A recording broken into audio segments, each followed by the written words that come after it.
Sir ලෝක යුද්ධයක් අපිට පෙට්‍රල් නැති වෙයිද? පෙට්‍රල් නැතිවෙයිද අපිට නැතිවෙයිද කියන අපිට පෙට්‍රල් තියෙනවාද අපිට පෙට්‍රල් නෑන කොහොම ඔව්. එතකොට දැම ප්‍රශ්නයට රහල ප්‍රශ්නයට උත්තරයක් විදිහට කරන්න තියෙන්නේ මොකක්දේ කියන පෙට්‍රල් සැරෙන් සැරේ නැතිවෙයිද තියෙනවද කියලා අහන එකද අපි හදාගණ්ඩ විදියක් හොයන එකද කියලනි බලන්නුවනේ ඔව්, අපිට ජීව විද්‍යාඥයෝ විදියට මේ වගේ ප්‍රශ්නයකදී දැන් අපි දන්නා ලෝක යුද්ධයක් යනවා ඉරානය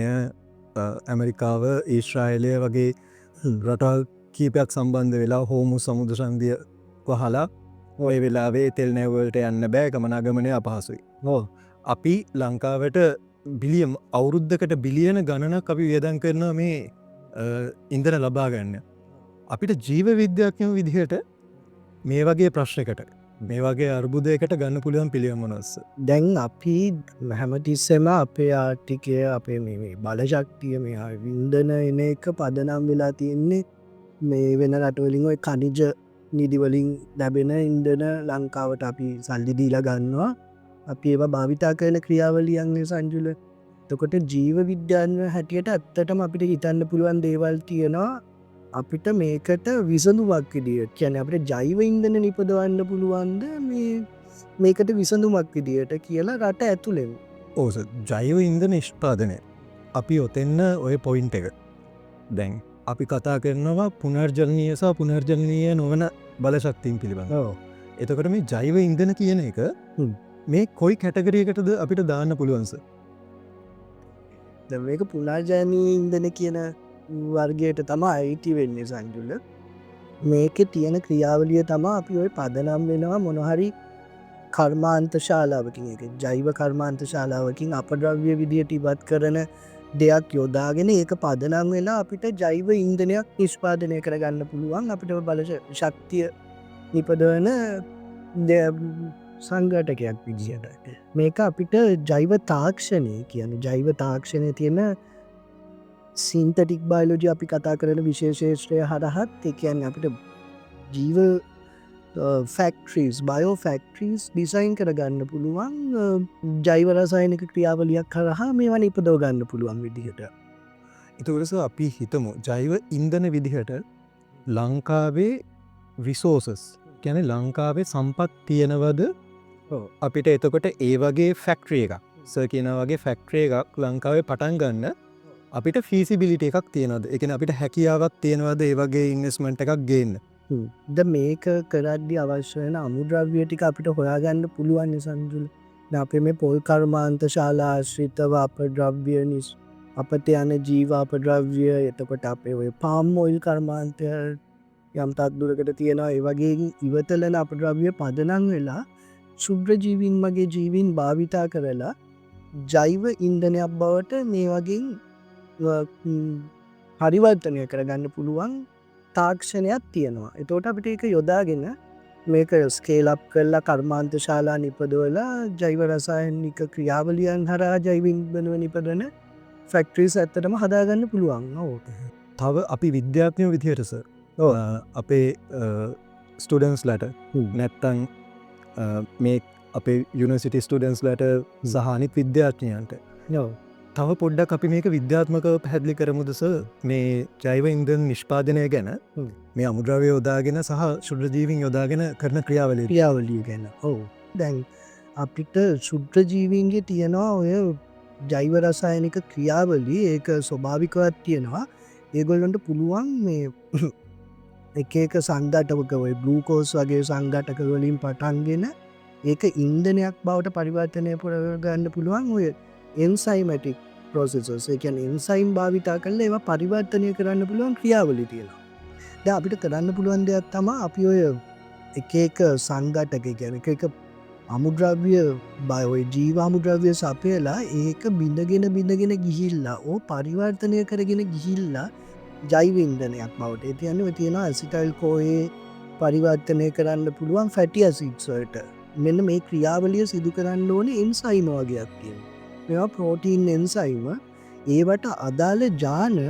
අපි ඔය ඊකෝලයි වගේ බැක්ටීරිය එක්කට අපි අලුතෙන් හඳුන්නල දෙනවා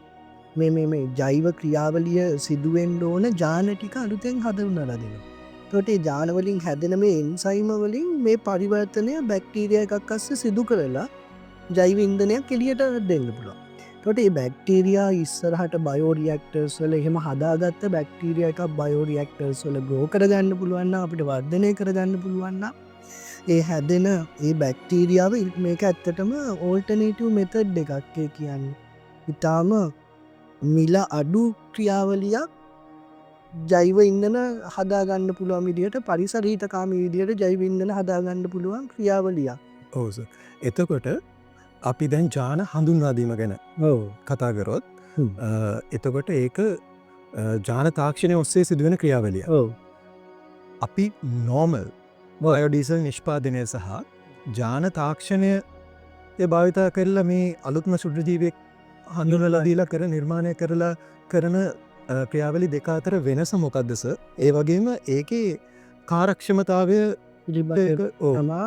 ප්‍රධානම දේ තියෙන්නේ. කියන්නේ ශුද්‍රජීවීන් වර්ග ඉන්න අපිට පරිසරයේ හම්වෙන මේ ස්වභාවික ක්‍රියාවලියක් කරාම මෙහෙම ජෛව ඉන්ධන නිපදවන්න. එතකොට මේගොල්ලොන්ව භාවිතා කරලා අපි කර්මාන්ත ක්‍රියාවලියකට යනකොට මේකේ කාර්යක්ෂමතාවය පිළිබඳ සහ ඒකේ තියෙන ආරක්ෂිත ක්‍රියාවලිය පිළිබඳ යම් ගැටලු තියෙනවා. ඒකයි අපි ශුද්‍රජීවියෙක්ව අපිට අලුතෙන් නිර්මාණය කරගන්න පුළුවන්. අපි හොයලා බලන මොනවද මේවට අදාළ තියෙන හොඳම එන්සයිම්. එතකොට මේ එන්සයිම් හදන්න ඕන ජාන මොනවද? ඒ ජාන ටික අපි හඳුනාගෙන අපි අලුතෙන්ම ජීවියෙට මේ ජාන ටික අපිට ඕන විදිහට හඳුන්වලා දීලා මේ වැඩේටම ස්පෙෂලයිස් ශුද්‍ර ජීවියෙක්ව අපි හදනවා. එතකොට එයාව අපි ජානමය වශයෙන් නිර්මාණය කරලා තියෙන්නම මේ ජෛව ඉන්ධන හදන ක්‍රියාවලිය උපරිම කාර්යක්ෂමතාවයකින් සිදු කරන්න පුළුවන් විදිහට. එතකොට එයා හැමතිස්සම අපි දැන් අපිට එයාව ට්‍රේන් කරන්න පුළුවන්. අපිට බැක්ටීරියා එක පුරුදු කරන්න පුළුවන් එයාව මේ වැඩේ තව කාර්යක්ෂමතාවයකින් යුතුව සිදු කරගන්න. එතකොට මේ ඔය ස්වභාවික බැක්ටීරියාව වෙන ශුද්‍ර ජීවීන් අපිට ඇත්තටම ඔය මයික්‍රෝඇල්ගේ වගේ ඒවත් යන්න පුළුවන්. ගැටලුව තියෙන්නේ මේ හැදෙන ඉන්ධනේ විෂ වුණාම ඒ ජීවියා මැරෙන්න පුළුවන්. එතකොට ඒ නොමැරෙන ක්‍රියාවලින් අපිට විදියට වැඩි දියුණු කරපු බැක්ටීරියාවක් වෙනත් ශුද්‍ර ජීවියෙක් මේක ජානමය වශයෙන් අපිට අවශ්‍ය විදියට මෙයාව නිර්මාණය කරගත්තාම ගොඩක් අඩු වියදමකින් එයාව යොදාගෙන කාර්යක්ෂමතාවයකින් වැඩි ඉන්ධන ප්‍රමාණය නිෂ්පාදනය කරගන්න පුළුවන්. එතකොට ඒක තමයි අපි ජාන ඉංජිනේරුවන් වශයෙන් වැඩිපුර හිතන්න ඕනේ කාරණේ. ඔව් සර්. එතකොට අපි දන්නවා දැන් සර් කිව්වා වගේ ස්වභාවිකව එහෙම මේ ශුද්‍ර ජීවීන් ඉන්නවා. ඒ වගේම ස්වාභාවික මේ අමුද්‍රව්‍යයක් තියෙනවා. ඔව්. නමුත් බයෝ ප්‍රොස්පෙක්ටිං වලට වඩා එහෙම මේ අපි ඒවා මයිනින් කරනවට වඩා මේ වගේ ඉක්මනින් මේ වගේ ප්‍රතිඵල ගන්න පුළුවන් නේද සර්? මේ වගේ ජාන ඉංජිනේරු විද්‍යාව යොදාගෙන කරන ශුද්‍රජීවීන් හඳුන්වලා දීමකදී. ඔව් අනිවාර්යයෙන්ම ක්‍රියාවලිය ඉක්මනින් සිදු කරගන්න අවශ්‍ය විදිහට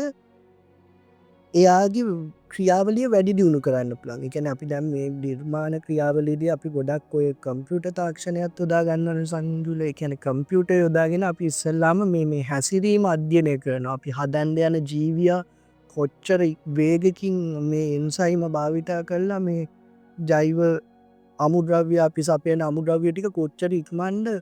ජෛව ඉන්ධන බවට පත් කරන්න පුළුවන්ද මේකට. මේවා කම්පියුටර් භාවිතයෙන් මේ ජීවීන් නිර්මාණය කරලා ඒගොල්ලෝ හැසිරෙන හැටි අපිට දැන් අධ්‍යයනය කරන්න සිමියුලේට් කරන්න. මේ සිමියුලේෂන්ස් කරලා අපිට බලන්න පුළුවන්. ඒතකොට මේ සිමියුලේෂන්ස් ටික හරියට කරලා අපි ජීවියව නිර්මාණය කරොත් අපි හදන ජීවියා ඊටාම කාර්යක්ෂමතාවයකින් යුතුව මේ ජෛව ඉන්ධන නිපදවන. તો මේකට අදාළ තාක්ෂණය දැනුම අපේ ලංකාව තුළ දැන් තියෙනවා. ලංකාවේ විද්‍යාඥයන් ලංකාවේ සිසුන් මේ ශේෂ්ත්‍රය ගැන උනන්දු ඒගොල්ලෝ මේක අධ්‍යයනය කරනවා. මේ ගැන පර්යේෂණ කරලා මේ පර්යේෂණ පත්‍රිකා නිකුත් කරනවා. ඉතින් මේ ක්‍රියාවලිය අපිට යොදා ගන්නයි තියෙන්නේ මේ රට ඇතුළෙම ඉන්ධන නිපදවන ඕල්ටර්නේටිව් මෙකැනිසම් එකක් විදිහට භාවිතා කරනවා. එතකොට අපිට මේ එළියෙන් තෙල් එනකන් බලන් ඉන්න ඕනේ නෑ සංජුල. මේවට විසඳුම් තියනවා. කියන්නේ අපි හැමදාම බලන්නේ අර ඒ වෙලාව වෙන ප්‍රශ්නෙට මුහුණ දුන්නාම අපිට ටික කාලෙකින් අමතකයි අපිට තෙල් නැතුව හිටියා කියන එක. එතකොට ඒ කාලේට කොහොම හරි ඒ කරදරයට මූුණ දෙනවා ආය අපි තෙල් ටිකක් පිට රටින් ආපුහම ඔක්කොම හරි කියලා ඉටන්න මේ ලෝකෙ තියෙන ප්‍රශ්නවල ඉවරයන් නෑනි සංජුල දැම් මේ අදයිය නෙවෙයින මේ ඔය කියන රටවල් මෙහෙම යුද්ධවලට පැටලුන්නේ තොකොට දැන් වෙන රටවල් වල යුද්ධ යද්දී අපි රටක් විදිට අපි පොඩි රටක් කියල වෙන්ඩ පුළුවන් එහෙම වෙන්න පුළුවන් හැබ වෙන රටවල යන යුද්ධ නිසා අපි හැමදාම ප්‍රශ්නවල ඉන්දෝනෙද කියන ගැටලුවතියක රටය තුළ ආර්ථිකර්බුදයක් කාවත් අපිට කණ්ඩ නෑ තෙල් තොකට මේවට පොඩි දේවල්වට අදාළ විසඳුන් අපි ප්‍රයෝරටයිස් කරගන්නවන අපි කොහොමදේවට විසඳු හදාගන්න අපිට කරන්න පුළුවන් දේවල් තියෙන රටක් හැටියට අපි අපේ අවශ්‍යතාව අන්ටික සපුර ගන්න මේ අපි මේ වෙලාවෙ තෙල් ගැන කතා කරට ඕක ආහාර අර්බුදයටත් බලපානවස තකොට ආහාරබුද අප කෘෂිකර්මය පැත්තෙන් අපිට අපේ තාක්ෂණයන් නිර්මාණය කරගෙන කොහොමද ගේන්න පුළුවන් විසදුම් මොනවද මේවට ඒවට තියෙන ක්‍රියාවලිය දැන් අපි එක හේතුන් නිසා මේ අපේ අනාගත තාක්ෂණයන් අපි භාවිතා කරන එක ටිකක් පසුගාමි වෙලා තියෙන හැබැයි ලෝක රටවල් මේව ප්‍රක්ටිස් කරනවද අපි හිතුවට ඕක කරන්නේ ඇමරිකාව ඉංගලන්තය වගේ රටවල් කිහිපයක් කියලා එහෙම නෑ දැම් පකිස්ථානය වගේ රටවල් අපේ කලාපින ඉන්දියාව ගොඩාල් ලොකොට ජෛව තාක්ෂණය භාවිතක් මට මේ ළඟදී හම්බුණ පකිස්ථාන් රීසටීම ලංකා විසිකපු ඒගොල්ල දැන් ගොඩක් කොප් ඩිවලමන්ස් පැත්තට මේ ඉන්ක්‍රිවන් කරලා තියෙන් ස්ට්‍රටඩිස් අපි ඒවා කතා කරන්න පටන්ගත්තට කරන්න අවශ්‍ය පසු මෙවනේ ස්තකොට ඒවා කරන්න මිනිසුන්ගේම සුපසාධනය සඳහන දැන් ඒ මේක සේෆ්ටි අස්පෙක්ටක් ගැන කතා කරනවා සමහරුව ආහාර පැත්ත සේෆ්ටි ගැන කතා කරද්දි ඒක වෙනම මාට්‍රකාවක් ඒක තියෙනවා සේෆ්ටි පැත්තෙන් බයෝ සේෆ්ටි කියන එක ගොඩාක් විසිදුණු විසිල්ස් කාරණය ඒක ඇතට ගොඩාක් ක්‍රමවේද තියෙනවා මේ ආහාරවල සුරක්ෂිතතාවය සපුරන්න එතකොට දැන් ඒක නිකන් තාක්ෂණයන්ට වඩා ගොඩක් දියුන් එතොට ඒවා භාවිත කරල අපට ඒවා ගැන බලන්න පුළුවන්දැන් ඕක මේ දැන් බලන්න ලෝකෙම දැන් අපි ඔය වගේ පොඩියේවට මේ වගේ දේවල්වගේ ලොකු රෙගියුලේෂ් දැන් යුද්ධයක් කාපු හම කිසිම කතන්දරයන් නෑනේ ලොකු රටවල් ගහගන්ඩ ගද්දි ඒ වගේ තික් සුත් නෑ අයෝ එතික් සුත් නෑ කිසි දෙයන්න එන්වාර්මන්ටල් ඉම්පෙක්ට එකත් නෑ මොකුත් නෑ තකොට මේවා ඔක්කොම බලපාන්නේ මිනිස්සුන්ට වැදගත් දෙයක් කරන්න ඇද්දි තමා ඒ වගේ ගැටලු කිහිපයක් තියෙන දැම බයෝ එක නෝල් ප්‍රඩක්ෂන් කියන එක ඇත්තටම ඉතාම සාර්ථක විදිහට අපිට යොදාගන්න පුළුවන් තාක්ෂණයක් යම් කිසි මට්ටමකින් අපේ තියෙන මේ ඉන්දන අවශ්‍යතාවයට විසඳුමක් ඉදියට අපේ වගේ රටවල්ලට බයෝමෑස් වැඩි බයෝවේස්ට එකක් විදිට එන බයෝමෑස් වැඩි ඒවා අපි විසික් කරන්නේ නැතුව ඒවා භාවිතා කල ඉන්දන නිෂ්පාදනය කියන එක අපිට කරන්න පුළුවන් දෙයක් ඔහතකොට මෙදානින් අපිට ඉන්දනාව නැතත් ලයි අපේ ඉන්දන හදාගන්න යම් කිසි මට්ටමකට හදාගන්න නෑ අපිට එතකොට අපිට ඩොලර්ස් සුත් ඉදුරුල් නෑ ඩොලර්ස් ඕන කියන දැන් ඩොල එක ටිස්සාට මොකක්ව ඉද දන්න මොකද ඔය ඔක්කොම ඔය ඩොලර් ප්‍රශ්න නිසානය ඔය සමහර යුද්ධ ඇතිෙන් තෝට අපි දැනගන්න ඕනේ මේ සල්ලාම අපේ ගෙදර වත්තේ රට ඇතුළ කරගන්න පුළුවන් දේවල්ටික මොකක්ද කියලා මේ ප්‍රශ්නකට විසඳුමක් විදිටනේ ඕස ඔව එතකොට අපිට පුළුවන් ලංකාව ඇතුළෙම බයෝඩීසල් නිෂ්පාදනය කරලා අපේ රටේ අවශ්‍යතාවයන් සපුරගන්න ඉතින් මේ වගේ ඉස්සරහට වැඩ කරගෙන යන විද්‍යාඥයන්ට ලංකාව ඉන්න ඉන්නෙස්ටර්ස් ලට ලංකාවෙන් පිට ඉන්න ඉන්නෙස්ටර්ස් ලට අපේ විද්‍යාඥයන්ට උදව් කරන්න පුළුව ඒ පිළිබඳව පොඩි සටහන ඔවු අපි ආරාධනා කරන සංජිත දැන්වේ මේවල මුදල් යොදවන්න කැමති පිරිසක්කින්වා එක ශේෂ්‍රවල දියුණුවල් සඳහමකළු ඉන්නෙස්ටර්ස් ලයින්නවා මේ ගොඩක් ඉන්වස්ටර්ස්ල දන්න ඇති ප්‍රශ්නයක් තියෙන මේ ජෛවතාක්ෂණයෙන් කරන්න පුළුවන් දේවල් ගැන ඒගොල්ලො දැනගද්දී ඒගොල්ලො ඉන්ට්‍රස්ට එනවා මේ වගේ විසඳුම්වට අපි මුදල් යොදවල අපිට රටටයි ඒ වගේම ආර්ථික ප්‍රතිභාබල ලබාගන්න පුළුවන් කියන එක තේරෙනවා ඉතින් ඒ ගැන අපි දිගටම කතා කරන්න ඕන සංජුල එතකොට තමා ඒ පිරිස දැනුවත් එන්නේ සහ මේ විද්‍යාව කියන එකයි දෙක එකට එකතු වෙලා රටේත් සහ ලෝකයේ පැත්ම දැ ලෝකය දිහා බලද්දිත් එහෙම ලෝකයේ ඉන්න ලොකු බලවත්තුන්ටත් එහෙම්මම ෆියුච එක ගැන විෂණ එකක් නෑ කියන එක හැසිරෙන විදියෙන් තේරෙනවා නිසන්න තෝට රටක් හැටියට පුළුවන්නන් අපිට යම් කිසි මට්ටමකින් මේ වගේ හරි දේවල් ප්‍රමෝට් කර කියන්න මේ වගේ නිෂ්පාදන ක්‍රියාවලී කියන්න විද්‍යාව ඔය වගේ දේවල් ගැන හිතන්ඩ ඒක ඉම්පැක්් එක රට පොඩිද ලොකුද කියන එක මත පදනම් වෙන්න මිනිස්සු හිතන විදිහ මත තමා මානව වර්ගයාගේ අනාගත නේද කොයි දිශාවට දෙයන්න කියලා තේරෙන්නේ දැන් අපි හොයලා බලුවොත් මේ යුද්ධය ගැන කියවද්දි මේ යුද්ධය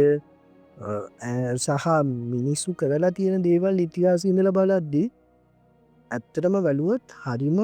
අනුවන දේවල් නිසානේ මේ ඔක්කොම පටලැවිලි ටික කරගෙන තියෙන්නේ මිනිස්සු හැටියට.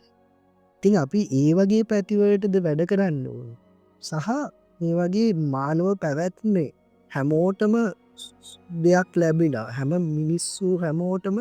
හරියට ජීවත් වෙන්න පුළුවන් වටපිටාවක් හැදෙන්න ඕන කතිකාවත තව තව වැඩි වෙනවා. ඒකෙන් තමා මේක ඉදිරියට යන්නේ මානවය වර්ගයාගේ පැවැත් ඒක තමා ඕස එනම් බොහොම ස්තුතියි අපිත් එක්කට දිගටම මේ ගැන ඉදිරියටත් අපි සංවාද බවත්තමුස අනිවාර්යෙන් සංජුල බොහොම ස්තුතියි අපි